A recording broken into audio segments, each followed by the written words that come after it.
Hema committee குறிப்பிட்ட power குரூப்பில் தான் இல்லை என்றும் யாரெல்லாம் இருக்கிறார்கள் என்பது தனக்கு தெரியாது என்றும் நடிகர் மோகன்லால் கூறியிருக்கிறார்.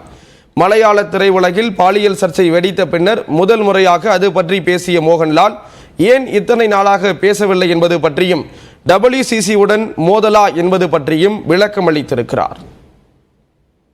மலையாள திரையுலகில் நிகழும் பாலியல் அத்துமீறல்களை அம்பலப்படுத்திய ஹேமா கமிட்டி அறிக்கை வெளியாகி கேரளாவை கொதித்து போயுள்ள நிலையில் 12 நாட்கள் கழித்து அது குறித்து மௌனம் கலைத்துள்ளார் பிரபல நடிகர் மோகன்லால். மலையாள நடிகர் சங்கமான AMMA அமைப்பின் தலைவராக மோகன்லால் இருந்த நிலையில் பொறுப்பில் இருந்தவர்கள் மீதே பாலியல் குற்றச்சாட்டுகள் எழுந்ததால் நடிகர் சங்கம் கூண்டோடு கலைக்கப்பட்டது. அப்போதும் தலைவராக இருந்த மோகன்லால் எந்த கருத்தும் தெரிவிக்காதது கடும் விமர்சனத்திற்கு ஆளானது.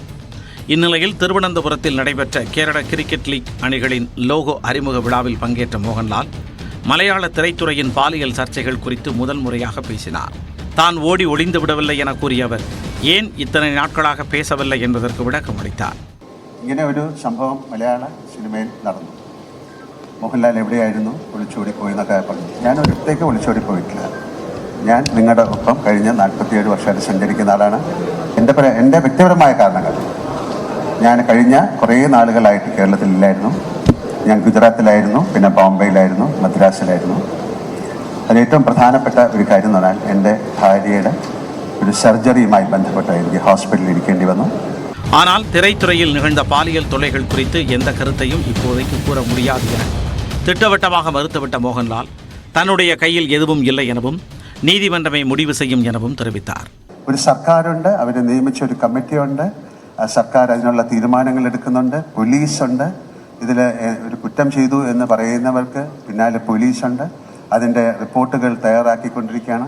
ഇത് കോടതി വരെ എത്തി നിൽക്കുന്നൊരു വിഷയമാണ്. അപ്പോൾ അതിൽ ആധികാരികമായിട്ട് ഒരു അഭിപ്രായം എന്നോട് ചോദിച്ചു കഴിഞ്ഞാൽ എനിക്കാണ് അല്ല എന്ന് പറയാൻ ഉള്ളൊരു അവസരം എനിക്കില്ല, ഞാൻ പറയില്ല. நடிகர் சங்கத்தை கலைத்தது கோழைத்தனமான முடிவு என மலையாள திரைத்துறை பெண்கள் அமைப்பான WCCயைச் சேர்ந்த நடிகை பார்வதி விமர்சித்திருந்த நிலையில் WCCயுடன் எந்த பகையும் இல்லை என மோகன்லால் கூறினார். ഇതിപ്പോൾ ഈ WCC അമ്മ എന്നൊക്കെ ഉള്ളൊരു വിഷയം ഇടും, മലയാള സിനിമയെ പറ്റി സംസാരിക്കൂ, അതിൽ എന്ത് വേണമെങ്കിലും ചെയ്യാൻ തയ്യാറല്ലേ? നിങ്ങൾ എല്ലാവരും കൂടെ ചേർന്ന് ചെയ്യൂ. പുതിയ ഒരു ഇലക്ഷൻ വരുന്ന സമയത്ത് തീർച്ചയായിട്ടും വരാം, അതിനെന്താ കുഴപ്പം?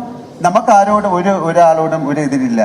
மலையாள திரையுலகில் பாலியல் விவகாரங்களில் ஆதிக்கம் செலுத்திய பவர் குரூப் பற்றி தனக்கு தெரியாது என மோகன்லால் விளக்கம் அளித்தார். നമുക്ക് ആ കമ്മിറ്റി റിപ്പോർട്ടിൽ ആരൊക്കെയാണെന്നൊക്കെ അറിയട്ടെ, എന്നാലല്ലാതെ എൻ്റെ അടുത്ത് ചോദിച്ചാൽ ഞാൻ പവർ ഗ്രൂപ്പിൽ പെട്ട ഒരാളല്ല, എനിക്ക് അതിനെക്കുറിച്ച് അറിയില്ല. ഇങ്ങനെ അറിയുമോ എന്ന് ചോദിച്ചാൽ അങ്ങനെ ഒരു സംഭവം ഞാൻ ആദ്യമായിട്ടാണ് കേൾക്കുന്നത്. നമുക്ക് ആ റിപ്പോർട്ട് വരട്ടെ, നിങ്ങൾ വെയിറ്റ് ചെയ്യൂ.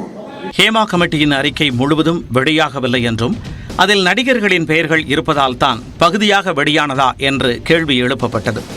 அதற்கு மோகன்லால் எனக்கு தெரியாது என்றார். மீண்டும் மீண்டும் செய்தியாளர்கள் கேட்டபோது எனக்கு தெரியாதுதான் என்று கோபத்துடன் கூறினார். இதுபோல பல்வேறு கேள்விகளுக்கு மோகன்லால் பதிலளிக்க மறுத்துவிட்டார். சென்னை எழும்பூர் நாகர்கோவில் மற்றும் மதுரை பெங்களூர் இடையேயான வந்தே பாரத் ரயில்கள் உள்ளிட்ட 3 வந்தே பாரத் ரயில் சேவைகளை பிரதமர் நரேந்திர மோடி காணொலி வாயிலாக தொடங்கி வைத்துள்ளார். தமிழ்நாடு மற்றும் கர்நாடக மாநிலங்களின் வளர்ச்சி என்பது ஒட்டுமொத்த தென்னிந்தியாவின் வளர்ச்சி என அவர் கூறியிருக்கிறார்.